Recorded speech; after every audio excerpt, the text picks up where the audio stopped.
As a coach, I get asked this question often, which is, isn't coaching just a conversation or just a series of conversations? And there are actually so many things that differentiate coaching from a normal everyday conversation.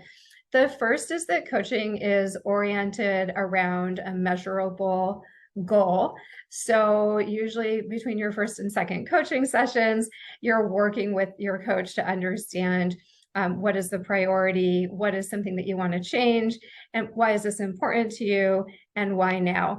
And that goal is going to be measurable. So whether you're working with the coach for 6 months or 12 months, you're going to talk up front about how you'll know that you've made progress toward this goal. And that's where the measures come in. The second thing is that coaches are trained. They're working from a certain knowledge, a methodology. Often they're using frameworks to understand where you are in your professional life cycle, your personal life cycle. They are used to seeing patterns. So they've worked with so many different leaders and individuals on a variety of challenges, and they're often familiar with how those play out. Not that every individual isn't unique, but the process of learning something like going through a career transition or wanting to set aside more time for strategic planning and thinking about the future, or creating more balance and life work harmony for someone who is a busy professional or a busy executive.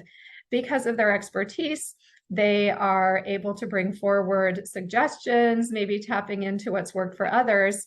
And also, a coach is really there to help you draw on your own strengths and your own internal resources. So some of the questions are going to be around things like, how have you solved a similar problem in the past? Or when you have to make a tough decision, how do you usually approach that? What's the process that you go through to do this effectively? And sometimes when you're really stuck, they're going to help by asking you, well, who are the resources you can tap into? The people you know who are good at this skill, people you admire, leaders in your organization or community, mentors, former managers, friends and colleagues. So this is how a coach is really helping you rely on your own resources to identify and determine what's right for you, because nobody other than you knows really what the best choice is for you or what is the best way for you to grow a skill or overcome a barrier that you've been working on. Coaches will also do things that might not be acceptable in a normal social interaction or conversation. For instance, it's really incumbent on the coach to interrupt if they think you're going down a path that isn't useful, or if you're getting off track. So they might say, hey, time out.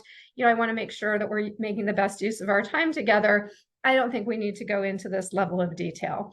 The other thing that a coach is doing is helping you make sure that your conversations are actually leading toward achieving the goals that you've set out to achieve.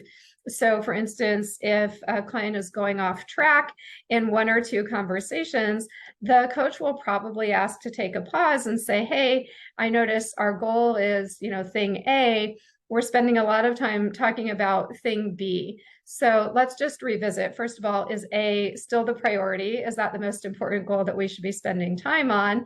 If so, let's talk about maybe tabling this other issue for a while, and so that we're not so distracted, right? We're not spreading ourselves so thin that we can't actually make progress toward our goal.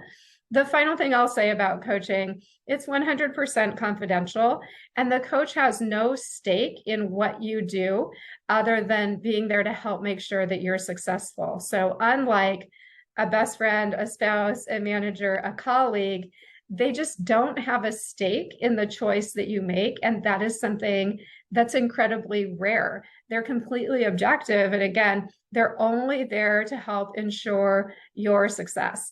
That is something that I think makes coaching so unique and so special. And again, really different than a conversation that you might have with your partner when you go home and you're, venting about something, expressing frustration or talking about something that you're trying to change. So just to recap, why is coaching so much more than a conversation? It's because you're working with a trained coach. They're using tool skills and methodologies to help you get the most out of these conversations. They're relying on your strengths and your internal resources to help figure out solutions that are going to be right for you. And it's confidential and they are completely objective. I hope that's helped. I'm a huge fan of coaching. And so if you are a skeptic, then my hope is that this is getting you a little bit closer to considering investing some time and choosing to work with a coach.